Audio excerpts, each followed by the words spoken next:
Mitali market ক্ষুদ্র ব্যবসায়িক সমবায় সমিতির ক্ষুদ্র ব্যবসায়ী মোহাম্মদ বিল্লাল হোসেন তালুকদারের ছোট ছেলে জিহাদের ওপর সন্ত্রাসী হামলার প্রতিবাদে এক প্রতিবাদ সভা ও বিক্ষোভ মিছিল অনুষ্ঠিত হয়।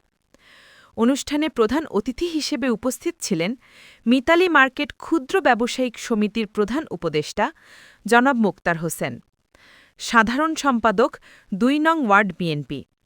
সভায় আরও উপস্থিত ছিলেন আবুল হোসেন, সিনিয়র সহসভাপতি, আবু সাইদ ভূঁইয়া, সাধারণ সম্পাদক, দেলোয়ার হোসেন, সহসভাপতি, আনিসুর রহমান, সহসভাপতি, সাদ্দাম হোসেন, সহসভাপতি, ইমরান হোসেন, সাংগঠনিক সম্পাদক, জুয়েল রানা, দফতর সম্পাদক, জাফর ইকবাল বকুল, সাধারণ সম্পাদক, হাসান আল মামুন, সাবেক প্রতিষ্ঠাতা সাধারণ সম্পাদক, স্বপন মাহমুদ, সাংগঠনিক সম্পাদক।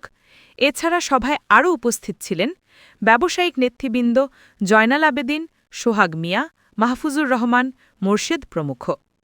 অনুষ্ঠান পরিচালনা করেন গাজী লিটন মোল্লা, যুগ্ম সাধারণ সম্পাদক, বাংলাদেশ জাতীয়তাবাদী তরুণ দল।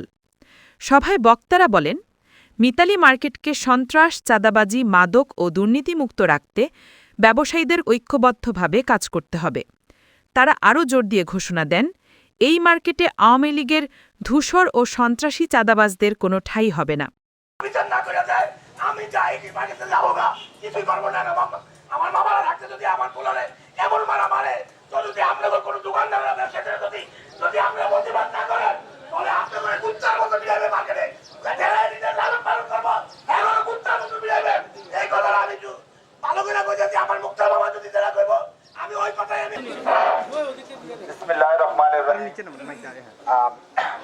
এবং জাফর ভাইয়ের ছেলের উপরও হামলা হয়েছে শুনছি, আসলে এই জন্য আন্তরিকভাবে দুঃখিত। তবে আমার পক্ষ থেকে আমি আপনাদের সাথে আছি এবং ছিলাম, ভবিষ্যতে থাকবো। তবে এভাবে এই যে যারা সন্ত্রাসী কর্মকাণ্ড করে তারা সামান্য কয়েকটা লোক, আপনারা চিনেন, সবাই জানেন, এই সন্ত্রাসীদেরকে আমরা হাত পাও ভেঙে দিব।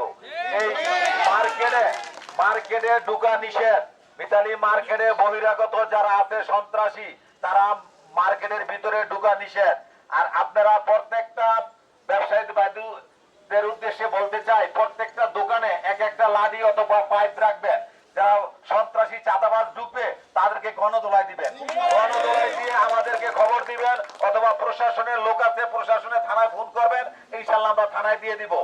এবং আপনারা যদি ঐক্যবদ্ধ না থাকেন তাহলে আপনাদের ভিতরে একটার পর একটা হামলা হতেই হবে, একটার পর একটা হামলা হবে, কিন্তু আপনারা নির্বিঘ্নে চায় থাকবেন, কিছুই করতে পারবেন না। আপনারা ঐক্যবদ্ধ হন, ব্যবসায়ীরা ঐক্যবদ্ধ হন, ইনশাল্লাহ এই কিছু সন্ত্রাস